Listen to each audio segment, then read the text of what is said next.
Morning students, how are you all? I hope you all fine. मैं आज अब standard 5th का chapter 1 लेने वाली हूँ मैथ सब्जेक्ट में। तो यहाँ पर हमें एक पोएम दी गई हुई है जिसका नाम है द फिश टेल, यानी मछली उछली।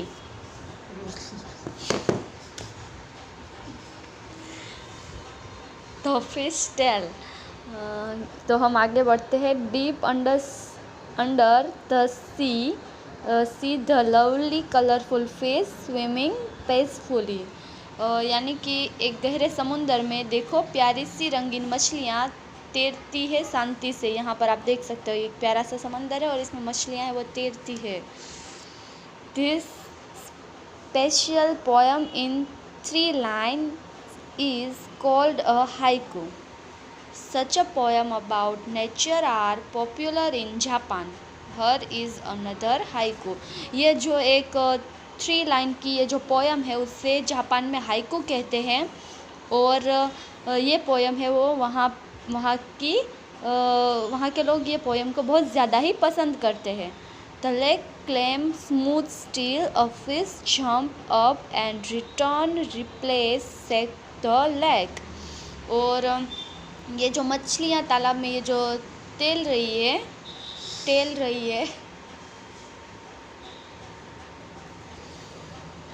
वो पानी बहुत स्थिर है, तालाब शांत है, स्थिर है और मछली उछली और वापस उसमें जंप लगाई और तालाब की लहरें हैं वो ऐसे हिल रही है।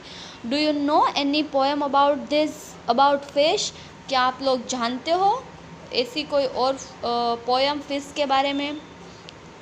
तो हमारे पढ़ने में आती है ना मछली जल की रानी है, वो भी एक छोटी सी पोएम है, पर जापान में तो ये सिर्फ 3 लाइन की पोएम होती है, पर वो जो मछली जल की रानी है वो जो पोएम है वो थोड़ी ज़्यादा लंबी है।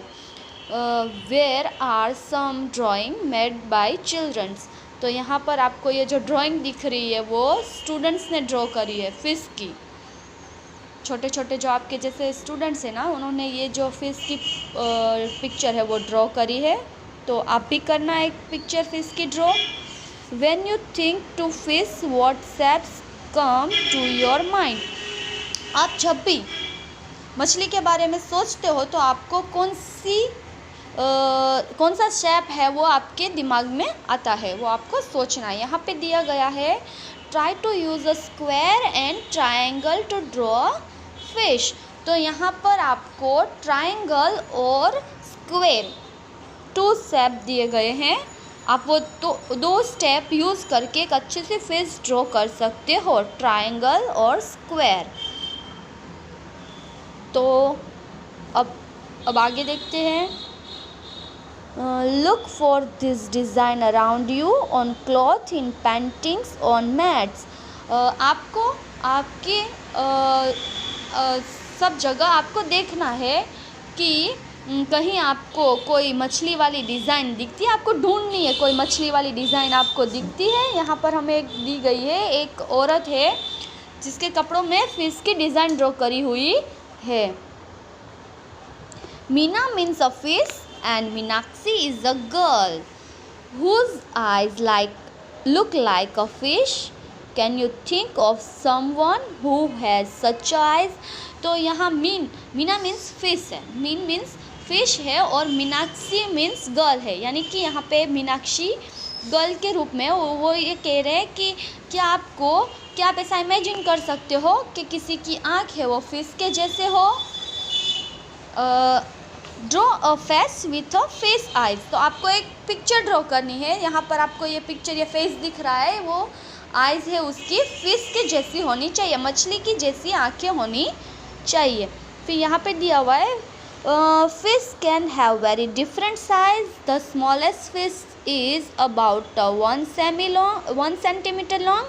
How long is the biggest fish you can imagine. तो आपको यहाँ पे ब्लैंक फिनिश करनी है। यहाँ पर दिया गया है कि अलग अलग आकार की हो सकती है मछलियाँ हैं वो अलग अलग आकार की हो सकती हैं। सबसे छोटी मछली लगभग 1 सेंटीमीटर लंबी होती है। तो तुम्हें उससे कितनी लंबी मछली के बारे में आप सोच सकते हो, उस हिसाब से हमें यहाँ पर लिखना है। एक मछली है वो 1 सेंटीमीटर जैसी हो सकती है। छोटे में छोटी मछली 1 सेंटीमीटर की हो सकती है। तो यहाँ हम इस चैप्टर में सेंटीमीटर के बारे में पढ़ने वाले हैं। हमें सेंटीमीटर के बारे में समझना है, 1 सेंटीमीटर में कितना होता है। तो यहाँ पर हमें दिया गया है, यहाँ आप देख सकते हो 1 मीटर बराबर 100 सेंटीमीटर।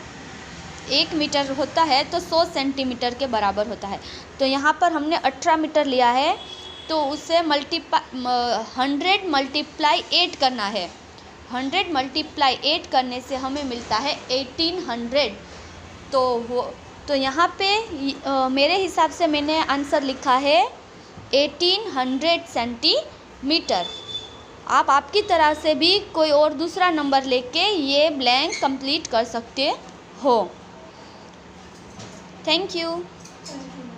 तो हमने सीखा था कि 1 metre is equal to 100 centimetre होता है। तो उसके यहाँ पे हमने कुछ एग्जांपल लिखे हैं कि 3 मीटर मल्टीप्लाई 100 तो कितना होता है 300 सेंटीमीटर। 300 सेंटीमीटर। फिर दूसरा हमने लिया है 6 मल्टीप्लाई 100 तो 600 सेंटीमीटर। 2 मल्टीप्लाई 100 तो 200 सेंटीमीटर। 12 मल्टीप्लाई 100 तो 1200 सेंटीमीटर। तो यहाँ पर दूसरी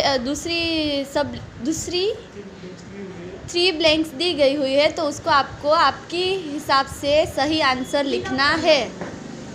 सही आंसर लिखना है। यहाँ पर हमने लिखा है 4 मल्टीप्लाई 100, 5 मल्टीप्लाई 100, 9 मल्टीप्लाई 100। तो यहाँ पर जो भी सही आंसर आता है वो आपको आपकी तरह से लिखना है। Thank you.